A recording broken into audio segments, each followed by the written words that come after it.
오늘도 10시 기도 시간입니다. 어, 이 기도의 시간에 참여하는 여러분 너무 귀한데, 사실 기도가 쉽지만은 않잖아요. 여러분, 야식 먹는 게 쉽습니까? 다이어트 하는 게 쉽습니까? 당연히 야식 먹는 게 더 쉽잖아요. 야식 너무 먹고 싶고. 그런 것처럼 기도하는 것보다 기도 안 하는 게 더 쉽잖아요. 기도하는 건 굉장히 어려운 일인데, 기도하다가 기도가 잘 안 될 때 어떻게 해야 될까? 제가 말씀 한 구절 오늘 읽고 좀 시작하려고 하는데요. 마가복음 5장 22절에 보니까 23절까지 좀 볼게요. 22절에 보면 이렇게 나와요. 회당장 중에 하나인 야이로라 하는 이가 와서 예수를 보고 발 아래 엎드려 23절에 보니까 간곡히 구하여 이르되, 그 회당장 야이로라는 사람이 예수님을 찾아와서 간곡히 구하여, 오늘날로 말하면 우리로 말하면 기도하는 거죠. 예수님께 기도하는 거예요. 구하였는데 뭐라고 구하였냐면요. 내 어린 딸이 죽게 되었사오니, 이렇게 이야기합니다. 회당장 야이로가 어떻게 기도할 수 있었는가 하면 자기가 너무 사랑하는 딸의 고통이었던 거예요. 기도의 가장 강력한 동기는, 물론 나의 영적인 상태를 위해 기도하는 것도 좋겠지만, 저는 그것보다 더 가장 강력한 동기는 내가 사랑하는 일을 위해 기도해야 될 것이 있을 때인 것 같아요. 사랑하는 이에, 어떻게 보면 조금 더 세게 말하면 사랑하는 이의 고통. 사실 저도 이 기도를 시작하려고 한 이유가, 한 시간씩 기도하려고 시작한 이유가, 이 코로나로 인해서 온라인 개학을 하는 우리 송림고등부 아이들 참 마음이 힘들 텐데 어떻게 해야 되지? 라고 했을 때, 여러분들을 위해서 내가 기도해야겠다. 사랑하는 이들의 혼란스러움, 고통을 놓고 내가 기도해야겠다. 그것이 저의 가장 강력한 기도의 동기거든요. 그리고 여러분들이 보내준 이 기도의 제목들을 보고 기도를 하다 보면요. 학생들도 그렇고 우리 선생님들도 그렇고, 평범한 기도들도 있지만 정말 이 글만 봐도 마음이 뭉클해지고 눈물이 흐를 수밖에 없는 기도의 제목들도 있거든요. 그 기도의 제목들이 저에게는 이 기도의 자리를 지키게 하는 가장 강력한 동기인 것 같아요. 이분들 위해 기도해야지. 우리 아이들 위해 기도해야지. 혹시 여러분 스스로가 기도해야 될 이유를 잘 발견하지 못할 때가 온다면, 여러분이 너무 사랑하는 가족이든 누구든 주변 사람들 한번 돌아보세요. 모든 인간의 인생에는 고통이 있기 때문에 분명히 그들의 힘듦과 그들의 어려움이 있을 것이거든요. 그것 놓고 기도하십시오. 그것 놓고 먼저 기도할 때 저는 막힌 기도들이 뚫리는 경험들이 있더라고요. 회당장 야이로도 자기가 너무 사랑하는 딸을 위한 기도로부터 시작했듯이, 여러분들 때로 나를 위한 기도가 잘 되지 않을 때 또 다른 누군가, 내가 사랑하는 누군가, 특별히 그의 고통을 놓고 기도할 때 우리가 더 주님 앞에 이 기도의 자리를 지킬 수 있게 되는 것을 저는 경험하는데요. 오늘도 여러분의 기도 제목은 물론이거니와 여러분이 사랑하는 이들을 위해서도 오늘 함께 기도할 수 있었으면 좋겠습니다. 여러분이 있는 그 자리에서 우리 10분 동안 기도하고, 저는 1시간 기도하고 1시간 뒤에 만나도록 하겠습니다.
은혜로우신 아버지 하나님, 사랑하는 우리 송림고등부 친구들이 온라인 개학이라는 너무나 당황스러운 현실 가운데 학교의 개학을 맞이하였습니다. 아이들과 이야기 나눠보면 출첵만 하고 다시 자요. 또 온라인 개학 이전에도 너무 길어졌던, 또 미뤄졌던 개학으로 인해 루즈해진 삶, 게을러진 삶, 너무 극복하기 어렵다. 이거 잘못된 거 알면서도 그대로 변화되지 못하는 내 자신이 너무 싫다. 자존감이 바닥이다 라고 이야기하는 친구들이 너무 많이 있었습니다. 기도 제목 속에 그런 기도 제목들이 많이 녹여져 있는데, 그러다 보니 예배 태도도 말씀도 경건 생활도 당연히 무너져 있는 우리의 삶. 하나님, 사랑하는 우리 친구들을 위하여 기도합니다.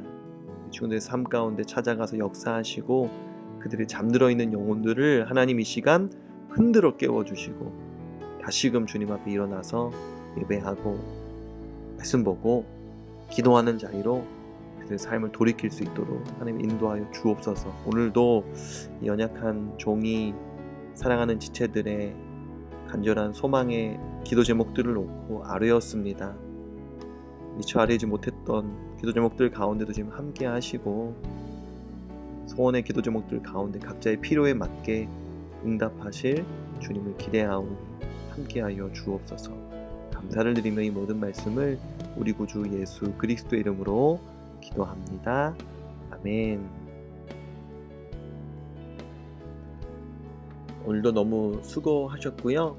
아까 처음에 이야기한 것처럼 어떻게 하면 우리의 기도가 조금 더 풍성해질 수 있을까? 어떻게 하면 기도의 동기를 더 끌어올릴 수 있을까라고 했을 때 사랑하는 이들의 기도 제목을 갖고 기도하는 것이 너무 좋은 방법이고 도구라고 생각해요. 혹시 기도의 자리를 지키고는 있지만 너무 형식적이고 기계적이고 여전히 억지로의 마음을 지울 수 없고, 물론 저도 억지로 하는 거 있기 때문에 억지로는 어쩔 수 없는데, 이 억지로 이왕 기도하는 거, 이 기도의 시간을 더 풍성하게 하기 위해서는 여러분들이 오늘이든 내일이든 며칠 동안 사랑하는 이들의 기도 제목을 좀 받았으면 좋겠어요. 그래서 그것들을 메모하여서 기도할 때 그 사람의 이름을 부르면서 또 그 기도 제목을 갖고 기도한다면 여러분의 기도 시간이 더 풍성해질 것 같습니다. 오늘 하루도 힘내시고 화이팅 하시고 우리는 또 내일 기도 시간에 만나겠습니다. 안녕.